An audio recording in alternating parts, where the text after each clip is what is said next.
में पहला जो सूत्र है वो मस्तक का त्रिपुंड है। क्या है वो? त्रिपुंड। और आप लोगों से निवेदन है, नियम बना लो। आप अगर शंकर जी वाले हो तो मस्तक पर 3 रेखा, देवी जी वाले हो तो बिंदी, निम्बार्क वाले हो तो काली बिंदी, पुष्टि मार्गी हो तो यू मार्ग का तिलक, रामानुज संप्रदाय से हो तो 3।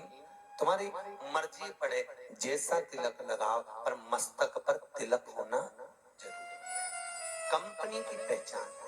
CFL का बल्ब खराब हो जाता है तो उस पे लिखा रहता है, तो उसको कंपनी में वापस कर दिया जाता है कि ये खराब हो गया। अचानक प्राण छूट गए, अटैक आ गया, शुगर बढ़ गई, बीपी बढ़ गया, प्राण छूट गए, एक्सीडेंट हो गया, तो मालूम पड़ जाए इसके मस्तक पर तिलक लगा है। दुनिया के लोग भले कुछ समझे, पर मस्तक पर तिलक लगा हुआ है तो शिव का धाम जाने वाला है।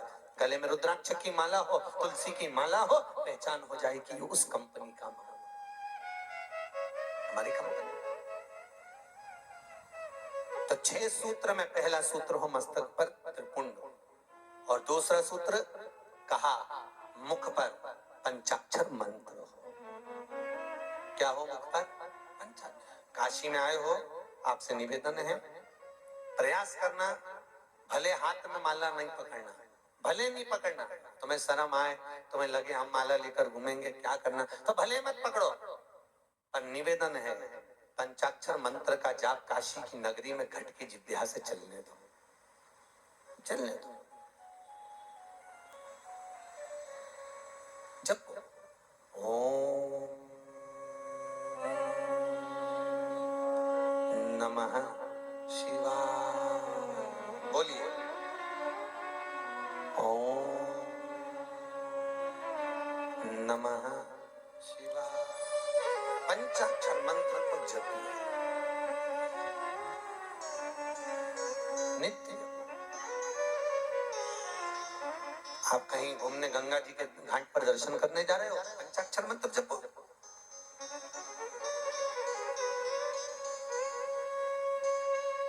आप कहीं मंदिर जा रहे हो, पंचाक्षर मंत्र का जाप करिए। आप भोजन भी कर रहे हो तो पंचाक्षर मंत्र का जाप करिए। भगवत भजन में डूबिए। महाराज दूसरा सूत्र बताया कि मुख पर भगवान का नाम, भगवान का। तो किसी ने पूछा कि मुख से अगर भगवान का नाम नहीं निकले और मालूम पड़े केवल कहीं हाथ पर, पंजे पर, कहीं चेहरे पर, कहीं हस्त कमल पर लिखवा लिया जाए नमः शिवाय, तो काम चल जाएगा क्या? क्यों भैया बताओ दीदी, चलेगा क्या काम? नहीं। ये जो एक आजकल का फैशन चल रहा है ना कि वो टैटू बनवाने का, पति पत्नी का नाम लिखवा ले, पत्नी पति का नाम लिखवा ले, हाथ पूरा गुथवा ले, तो ये एक दिखावे वाला प्रसंग है, ये एक दिखावे का प्रसंग होता है। इसमें प्रेम की परिभाषा नहीं होती है। जहां प्रेम की परिभाषा होती है वहां दिखावा नहीं होता। गोपियों का कितना प्रेम था भगवान कृष्ण से, गोपियां दिखा नहीं पाई। और भगवान कृष्ण का गोपियों से कितना प्रेम था, जब उद्धव जी महाराज को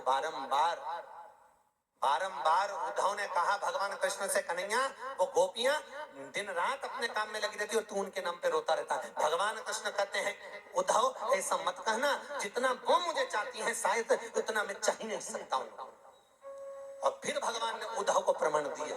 कब? जब भगवान कृष्ण का पेट दर्द हुआ, पेट दर्द होते से उसी समय भगवान ने पेट दर्द होते से रुक्मणी, सतभामा, जामवंती, कालिंदी, मित्रविंदा, लक्ष्मणा सब की सब रोपणी, और रोते रोते वहीं से देवऋषि नारद निकल के जा रहे थे। नारद जी ने पूछा क्या हो गया, क्यों रो रही है रुक्मणी जी? रुक्मणी जी कहती है मेरे स्वामी का पेट दर्द हो रहा है। भगवान का पेट दर्द, अच्छा तो कुछ दिया उनको, सारे वेद डॉक्टर सब दिखा दिया, पर औषधि से फायदा ही नहीं मिल रहा।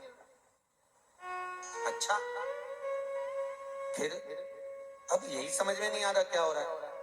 गए देवऋषि नारद भगवान के पास पहुंचे। श्रीमन नारायण भगवान तो निद्रा में नेत्र बंद करे हुए आराम से पड़े हुए थे। देवऋषि नारद फिर बोले श्रीमन नारायण। भगवान फिर ना सुने, फिर आवाज दिया श्रीमन नारायण। भगवान द्वारकाधीश ने पूछा आओ आओ नारद जी, बैठो आराम से, क्या बात है? नारद जी बोले हम तो आपका हाल पूछने के लिए आए हैं।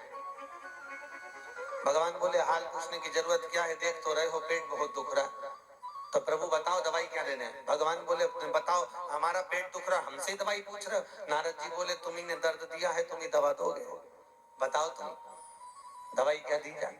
भगवान बोलने लगे हमारी दवाई हम क्या बताएं? नहीं बताना तो आप ही को पड़ेगी। कोई कोई को व्यक्ति को ऐसा बुखार आता है, किसी व्यक्ति की तबीयत जब खराब होती है, कोई कोई व्यक्ति का ऐसा रहता है, उससे पूछ लिया करो तुम क्या खाओ, तुम्हारे को तकलीफ है तो तुम्हें बनाए क्या, भोजन क्या बनाए, तुमको क्या अच्छा लगेगा? जिस व्यक्ति को बुखार आ रहा हो, बहुत तेज बुखार हो, जिस व्यक्ति का पेट दर्द हो रहा है, शरीर में कष्ट हो रहा है, बहुत कष्ट हो रहा है, बहुत दिन से उठा ही नहीं है, बीमारी में पड़ा हुआ है, उससे पूछो तुम क्या खाओगे, तो उसकी रुचि का उसको खिला दो तो उसको तृप्ति मिलती है, तो मन शांत होता है, तो उसकी तबीयत धीरे धीरे ठीक होती है। अब मालूम पड़े बेचारे का बीमार पड़ा और तुम वही थूली थूली तलिया तलिया उसको खिलाए जा रही, और मन कर रहा मूंग की दाल रोटी खाऊं, फिर ले जाने थूली खिलाया, फिर ले जाने थूली खिलाया, और मन है ही नहीं बेचारे,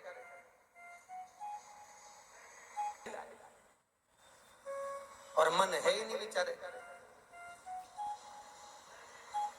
क्या अच्छा लगे उसको? ये उसी में का हाल है जैसे एक जमाई आया, एक जमाई आया तो सास ने उसके लिए भोजन की थाली लगाई, बड़ी सुंदर थाली तैयार करके भोजन जमाया। अब भोजन की थाली लगाई और थाली लगाकर उसमें सारा भोजन रख दिया। अब जमाई के सामने जैसे भोजन पहुंचा तो उसको सबसे पहले बैंगन की सब्जी दिखी, और वह जमाई को बैंगन की सब्जी अच्छी नहीं लगती थी। अब उसने कहा हे राम बड़ा फंसा मैं तो, और ये बैंगन की सब्जी मेरे को बड़ा नफरत, अब करूं क्या? तो उसने सोचा एक काम करता हूँ, सबसे पहले बैंगन की सब्जी समाप्त करता हूँ, फिर दूसरी चीज खाऊंगा। अब इसने बेचारे ने सहज भाषा में रोटी का टुकड़ा तोड़ के बैंगन की सब्जी लगा के एक ही कोरे में सब खा गया। खाते से बस अब उसने सोचा सब चीज खाऊंगा, इमरती जलेबी गुलाब जामुन भजिया पकौड़ा कचौड़ी सब खाऊंगा। अब जैसे ही खाने वाला था इतने में अंदर से साला आ गया। साले ने माँ से कहा मम्मी जीजा जी को बैंगन की सब्जी इतनी बढ़िया लगी, तो माँ बोली देख कितना सीधा साधा जमाई बेचारा, ले बैंगन की सब्जी और ले जा। कटोरी भर के ले गया और जीजा जी की थाली में दिया।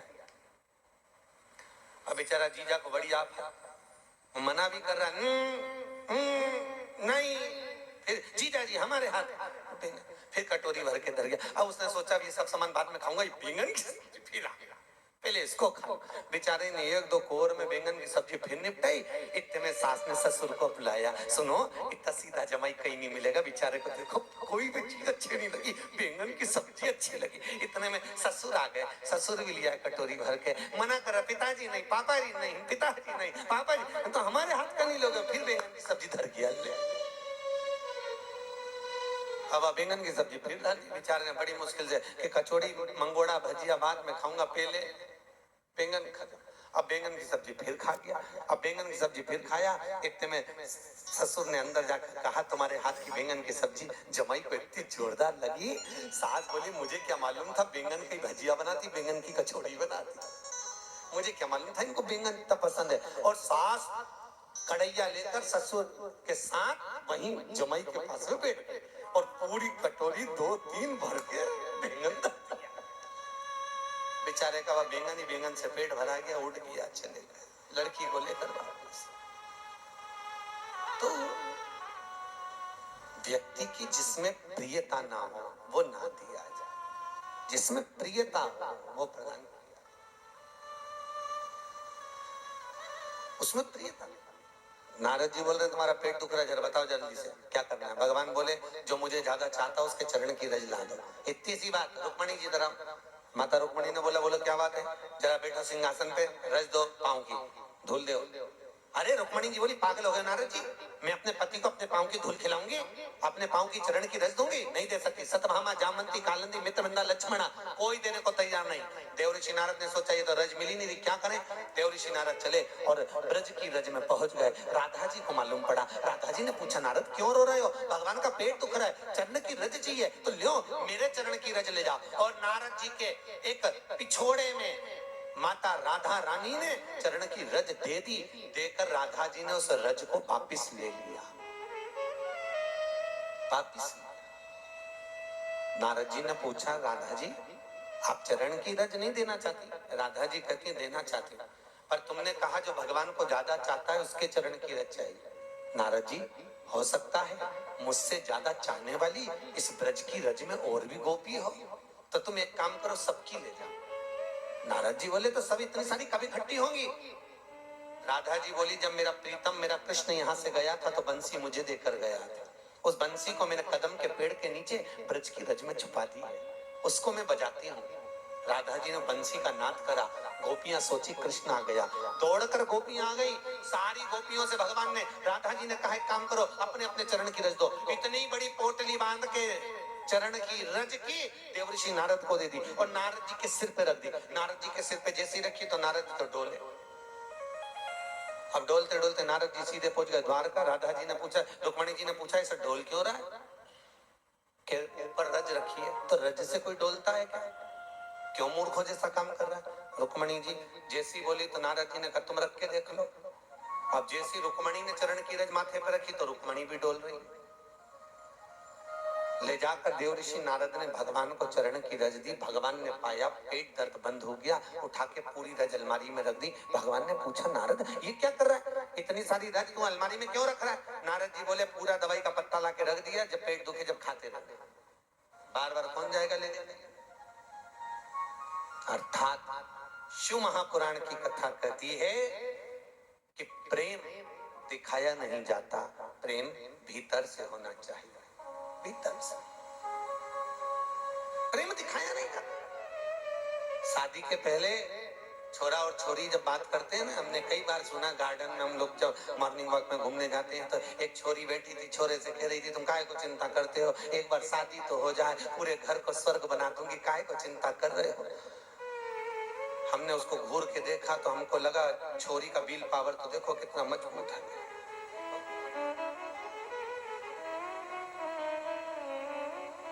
हमारे साथ में ब्राह्मण लोग घूम रहे थे, उन्होंने कहा गुरुजी आप उसको पलट के क्यों देखे? हमने कहा इसलिए देख रहे हैं कि वो कह रही है एक बार शादी तो हो जाए, तो तुम काहे को चिंता करते हो, शादी हो जाए पूरे घर को स्वर्ग बना दूंगी, तो तुम क्यों घूर के देख रहे हो? हमने कहा घूर के इसलिए देख रहे हैं कि पूरे घर को स्वर्ग बनाएगी और घर में रहने वालों को स्वर्गवासी बनाएगी।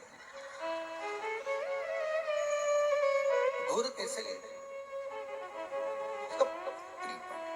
तुम काय को चिंता कर रहे हो, मैं हूं तो सारी, पूरे घर को स्वर्ग बना दूंगी, पूरे घर को स्वर्ग बना दूंगी। और सास एक दिन बहू से कह दे बेटा घर में 15 लोग आने वाले हैं, भोजन बना, तो बहू के होश उड़ जाए। 15 लोग? मम्मी मैं अकेली? एक काम करो भोजन वाली को बुला लो, भोजन बनाने वाली को बुला, मैं ऐसे नहीं बन सकता। बताओ अभी तो करी थी स्वर्ग बना दूंगी और अब 15 लोगों का भोजन नहीं बन रहा।